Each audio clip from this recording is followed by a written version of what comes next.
মৰমৰ অষ্টমমান শ্ৰেণীৰ ছাত্ৰ ছাত্ৰী তোমালোকে বৰ্ডত চাব পাৰিছা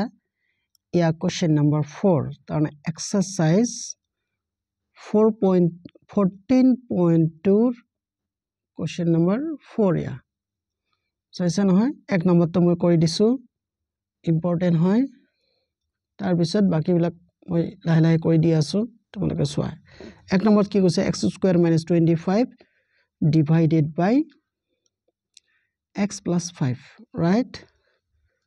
x² - 25 divided by x plus 5 ek number 2 x² - 25 যেহেতু divided by আছে তোমালোকে সিধা দিয়া x plus 5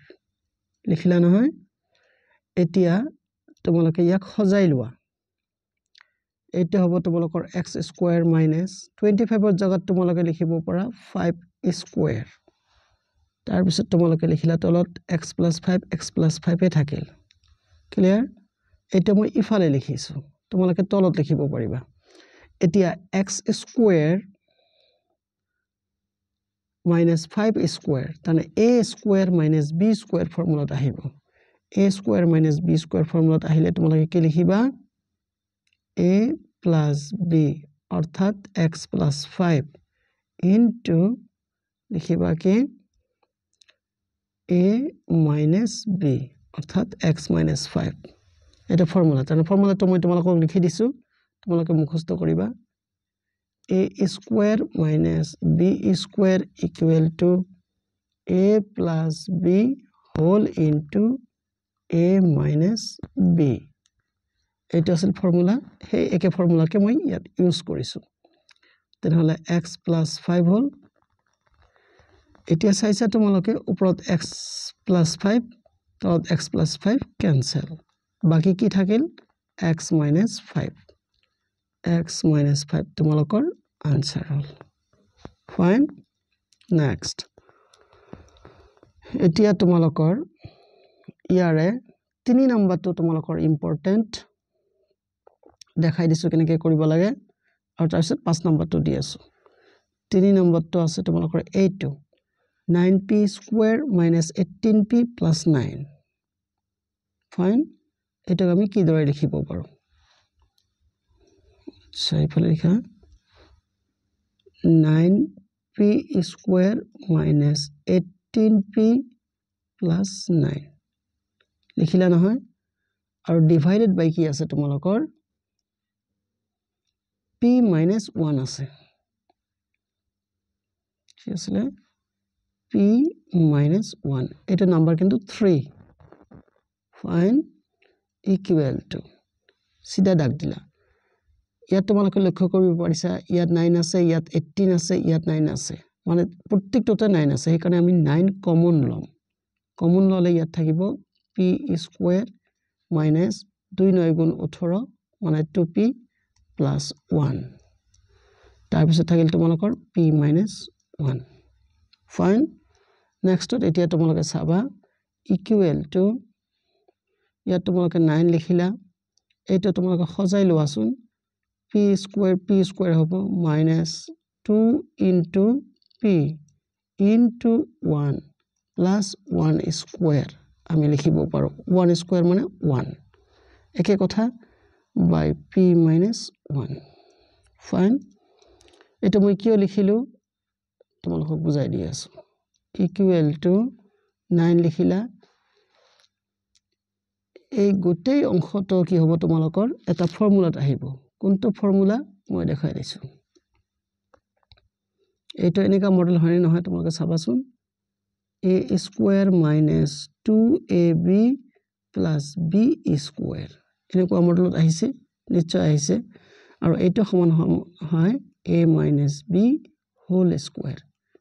এটা কিন্তু জাস্ট ফৰ্মুলা তোমালোকক লিখিব নালাগে তেনেহলে তোমালোকে লিখিলা এইটো তেনেহলে ইয়াতো তোমালোকে চাবা a² - 2ab + b² তাৰ মানে হ'ব তোমালোকৰ a - b whole square by p - 1 fine next line aha এতিয়া 9 into p - 1 whole square মানে ইয়াক দুবাৰ পূৰণ p minus 1 into p minus 1 by p minus 1 bracket দিব পৰা নিদিলেও হয়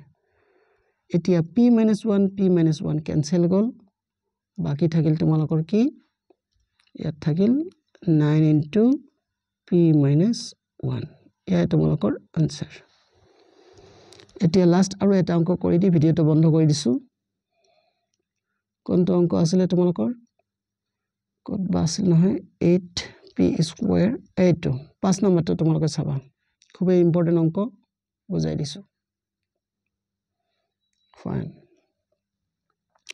x to the power 4 minus 8 by 3 minus x কি আছিল তোমালোকৰ এনেকা আছিল x to the power 8 x to the power 4 minus 81 by 3 minus x এনেকুৱা কোশ্চেন তো হনে নহয় আকৌবাৰ চাইলেছ ৰবা x to the power 4 minus 18 plus divided by 3 minus x ঠিক আছে এইটো আছিল তোমালোকৰ কোশ্চেন এইটোক আমি কি দৰে লিখিব পাৰো তোমালোকে লক্ষ্য কৰা সমান সমান দিপ না এটা 5 নম্বৰ কিন্তু দেই x to the power 4 ক লিখিব পৰা তোমালোকে x square whole square এটো স্কয়াৰ কিন্তু তাৰ পিছত তোমালোকক এটো তোমালোকে লিখিব পাৰিবা 9 square লিখিলা নহয় by 3 minus x গল এটো এটা আগতে তোমালোকক বুজাই দিছিলো যে a square minus b square formula এইটো তোমালোকৰ a square minus b square ফৰ্মুলাত আহি গল আমি কি লিখিম a plus b whole into a minus b by তোমালোকে লিখিবা 3 minus x লিখিলা নেক্সট তোমালোকে লিখিবা কি এইটো তোমালোকৰ কৰিবলগীয়া একো নাই গতিকে সেম লিখা x square plus 9 লিখিলা কিন্তু এইটো তোমালোকে সজাই লিখিব পৰা কেনেকে x square minus 3 square 3 square মানে 3 into 3 9 by 3 minus x হৈ গল next line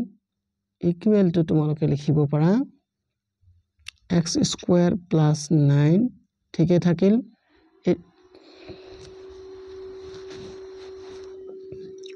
আৰু বাকিখিনি আহিল তোমালোকৰ ফৰ্মুলাত a square minus b square ফৰ্মুলাত তেনেহলে তোমালোকে লিখিবা কি হ'ব a plus b whole into a minus b fine তলত আছে 3 minus x এটা কিবা এটা লক্ষ্য কৰিব পাৰিছা নিশ্চয় যে ইয়াত আছে x minus 3 কিন্তু ইয়াত আছে 3 minus x উল্টা আছে সেই কাৰণে আমি ইয়াক সিধা কৰিম কেনেকৈ কৰিম তোমালোকে লক্ষ্য কৰা x square plus 9 আমাৰ ঠিকে থাকিল x plus 3 আমাৰ ঠিকে থাকিল x minus 3 ও আমাৰ ঠিকে থাকিল নহয় কিন্তু ইয়াৰ পৰা কৰিলো কি আমি